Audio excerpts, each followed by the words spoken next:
Lakini tu niseme kweli, kama nchi kuna nyakati tujipongeze kwamba tumefanya kazi kubwa. Kwa mfano, vifo vinavyotokana na virusi vya ukimwi na ukimwi, miaka 10 iliyopita tulikuwa tunazungumzia watu zaidi ya 80,000 walikuwa wanakufa kutokana na ukimwi. Lakini leo takwimu za mwaka 2019 zinaonyesha watu waliokufa, makadirio ni kama watu 27,400. Hii ni kutokana na jitihada za serikali katika kuhakikisha kwamba wale ambao wanakuwa wameambukizwa virusi vya ukimwi wa VVU, yani watu wanaoishi na virusi vya ukimwi wa VVU tunaita, wanapata ARV. Hizo dawa za kufubaza virusi vya ukimwi, yani ARV, zimesaidia sana kupunguza vifo. Na kama nilivyokuambia, miaka 10 iliyopita ilikuwa zaidi ya watu 80,000 wanakufa kutokana na virusi vya ukimwi. Lakini sasa hivi tunazungumzia watu 27,400. Katika hao watu wazima, yani wenye umri wa miaka 15 na kuendelea, ni 21,500 na watoto ni 5,900. Yani hizi takwimu za mwaka 2019. Sasa kutoka zaidi ya 80,000 mpaka kufikia 27,000 ni jambo ambalo ni obvious. Takwimu zinatuonyesha kwamba tunafanya vizuri katika kuwahudumia VVU. Lakini bado kuna watu wanakufa kutokana na virusi vya ukimwi kwa sababu tofauti tofauti. Wengine ni kwa kutojua hali zao. Kwa unajikuta anakuja kupata maambukizi, anapata magonjwa nyemelezi, na unakuja kugundua baadaye amechelewa. Lakini kuna wengine sio kwa sababu amechelewa, lakini ameanza mapema, amepuuzia kutumia dawa. Sasa hizo ni changamoto, ameacha. Na ndio maana sasa tuna NGOs, na hapa ndio maana ninasisitiza, kwa sababu nimesikia kuna watu ambao wanashughulika na VVU, yani katika baadhi ya NGO hapa mnashughulika na VVU. Kwa hiyo bado 27,000, pamoja na kwamba tumepunguza zaidi ya nusu ya vifo, lakini bado watu wanakufa. Kwa hiyo maana yake tuna kazi ya kufanya ya ziada. Sasa hii tukiachia tu serikali, watu wahamasishe tu hospitali, tunaona kwamba sio afya sana. Lazima kila mtu awajibike, pamoja na nyie NGO.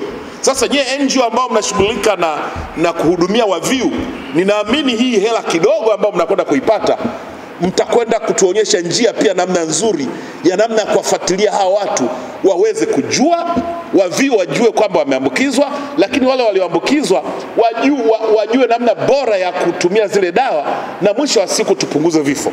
Kama mnavyofahamu, malengo ya kidunia kufikia mwaka 2030 tuwe na vifo 0. Sasa leo ni 2021, tuna miaka 9 mbele yetu. Kufikia mwaka 2030 tusio na vifo vinavyotokana na virusi vya ukimwi au kutokana na ukimwi hapa nchini na hata duniani kote. Sasa tuna kazi, na ndio maana tunawahusisha na nyie, ili kwamba mwisho wa siku msiseme tu serikali inafanya kazi peke yake, na wala msiseme tena kwamba labda hatuwawezeshi. Na ndio maana mko hapa na mmeonyesha njia. Maambukizo mapya ya virusi vya ukimwi, miaka 10 iliyopita tulikuwa tunazungumzia watu 130,000 wanapata maambukizo mapya ya virusi vya ukimwi kila mwaka. Miaka 10 iliyopita watu, yani mtu alikuwa hana virusi vya ukimwi, kwa mwaka huo husika wamepata virusi vya ukimwi maambukizo mapya watu 130,000. Lakini sasa hivi kuna punguzo pia kwenye maambukizo mapya. Sasa hivi kwa takwimu za 2019, maana watu tunafanya estimation, tunafanya makadirio. Kutokana na makadirio ya mwaka 2019 inaonekana kwa mwaka tulikuwa tunapata watu 77,000 wakiwa wanaambukiza virusi vya ukimwi. Sasa hapa naomba niweke vizuri. Najua kuna wengine wanajua wameshakoti 72,000. 72,000 ni kutokana na survey, kutokana na utafiti ambao tulifanya 2016-17, tukakisia watu takriban 72,000 wanaambukizwa kila mwaka. Sasa kila tunapoendelea mwaka hadi mwaka huwa tunaendelea kufanya makadirio. Na hapa nikisema 77 namaanisha wote, watu wazima na watoto. Ukizungumzia watu wazima peke yao, yani tukisema watu wazima kwenye takwimu hizi tunamaanisha watu wenye umri miaka 15 na kuendelea ni 68,400. Kwa hiyo unaweza kuona kwamba imepungua kwenye ile 72 tulikuwa tunazungumzia mwaka 2016-17. Sasa hivi makadirio ya mwaka 2019 yanaonyesha watu 68,400 watu wazima wenye umri wa miaka 15 na kuendelea. Watoto ni 8,600 kwa mwaka wanakuwa wameambukizwa maambukizi mapya, na watoto na maanisha chini ya miaka 15, umri wa miaka chini ya miaka 15. Kwa hiyo 8,600 ukijumlisha na hiyo 68,400 unapata watu kama 77 kwa ujumla, umri wote. Hapa nikisema 77 maanisha umri wote. Na hapa niweke vizuri, maana mengine watu wanachanganya hizi takwimu. Takwimu hizi usahihi kabisa, ujue source zimetoka wapi.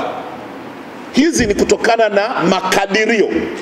Zile ambazo tulikuwa tunazungumzia watu 72,000 kwa mwaka ni kutokana na survey ambayo tulifanya 2016-17, ambayo tutakuja kurudia tena survey kama hiyo hivi karibuni, ambayo naamini itatupa picha ya hali ikoje. Lakini kwa sababu haya mambo sio kwamba inakuwa static, imetulia tu, mambo yanaendelea, maisha yanaendelea, na watu wanaambukizwa na watu wanapona, wengine wanatumia dawa, wanazuiwa vifo.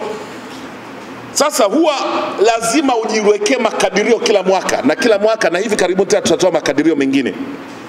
Watu tunashirikiana na wenzetu wa UNAIDS kufanya makadirio kila mwaka Tanzania hali ikoje. Kwa hiyo haya makadirio ni 2019 77,000, lakini watu wazima umri wa miaka 15 na zaidi ni 68,400, watoto 8,600.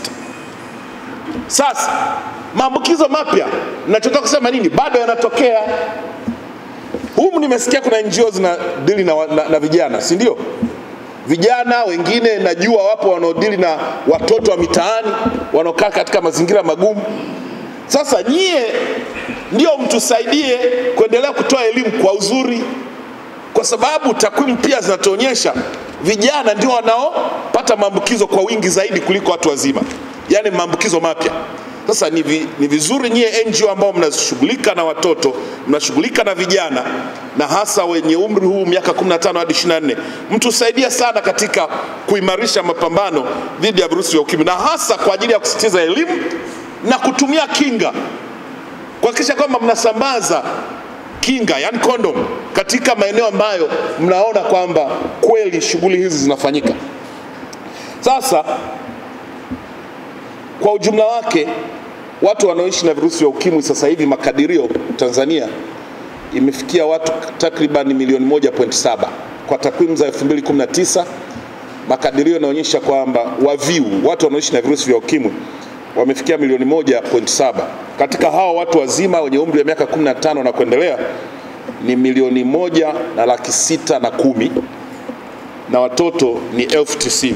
Kwa hiyo hiyo inatupa kama milioni 1,700,000 kwa ujumla. Sasa kwa hiyo maki ambao wako kwenye dawa najua inakaribia labda milioni 1,300,000 sasa hivi, milioni 1,200,000 na ushe, inakaribia kwenye milioni 1,300,000. Sasa kwa maana hiyo bado tuna watu ambao wanaishi na virusi vya ukimwi hawajajitambua. Sasa hapa tuna NGO ambao mnashughulika na makundi mbalimbali ya watu. Sasa hamasisheni watu wakapime, wajue, na wakishajua hamasisheni watumie dawa vizuri. Huo ndio wito wangu kwenu, na naamini kwamba mtatusaidia. NGO 20 katika maeneo mbalimbali, lazima naamini kwamba mtakwenda kufanya kazi nzuri ya kutukuka.